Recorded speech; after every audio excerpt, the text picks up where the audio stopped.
What's up guys, welcome back to my channel. So pag-uusapan natin ang naging laban ni Alejandro Santiago versus Junto Nakatani.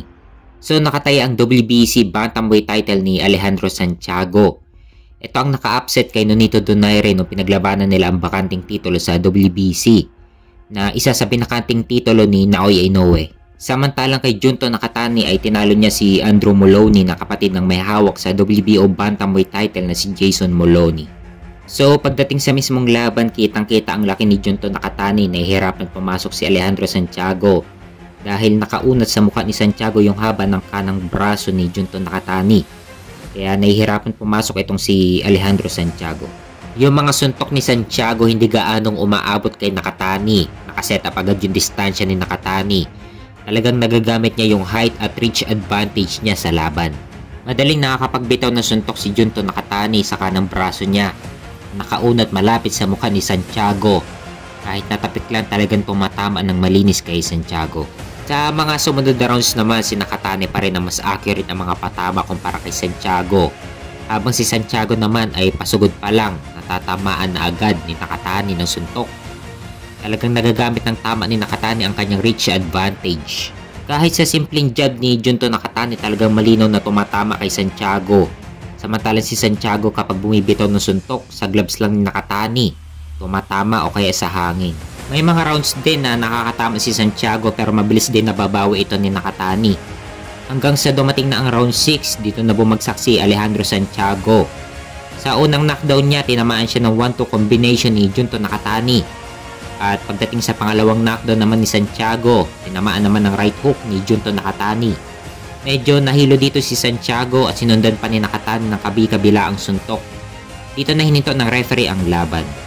Panalo si Junto Nakatani via TKO sa round 6. Siya na ngayon ang bagong WBC Bantamweight Champion. At may bagong kartada si Junto Nakatani na 27 wins with 20 knockout at walang talo.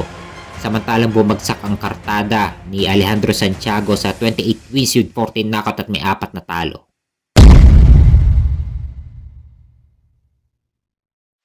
Sa kabilang banda naman, ang laban sa main event, Takuma Inoue versus Jerwin Ancajas. Hawak ni Takuma Inoue ang WBA Bantamweight title at challenger naman si Jerwin Ancajas. So isang nakakalungkot na balita dahil natalo si Jerwin Ancajas. So pagdating sa mismong laban, makikita mo yung bilis ni Takuma Inoue, katulad din siya sa kuya niya na si Naoya Inoue, ang kanyang galawat. Habang si Ancajas naman ay hindi masyadong gumagalaw, nakastay lang sa harap ni Takuma Inoue.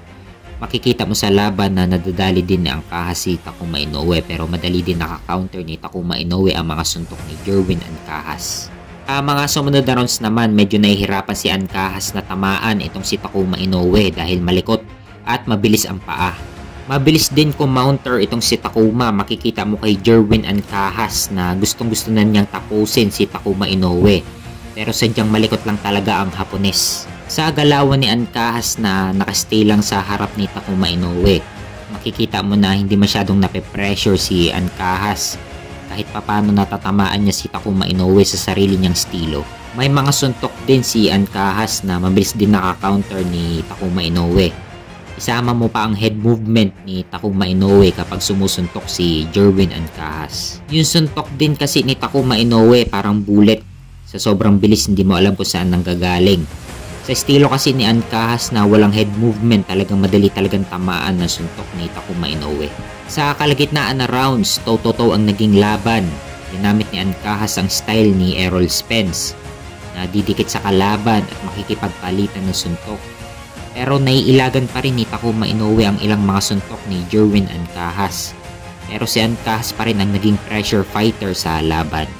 Hanggang sa dumating na ang round 9, dito na bumagsak si Jerwin Ancajas. Tinamaan si Ancajas ng right uppercut sa katawan. Dito na bumigay ang katawan ni Jerwin Ancajas. Panalo si Takuma Inoue via knockout sa round 9. Naretain niya ang kanyang WBA Bantamweight title. So 2 sa 4 na champion sa 118 pounds ay Hapon. So halos Japan na nagahari sa Bantamweight division. At yan ay sina WBC Bantamweight champion Junto Nakatani at si WBA Bantamweight champion Takuma Inoue.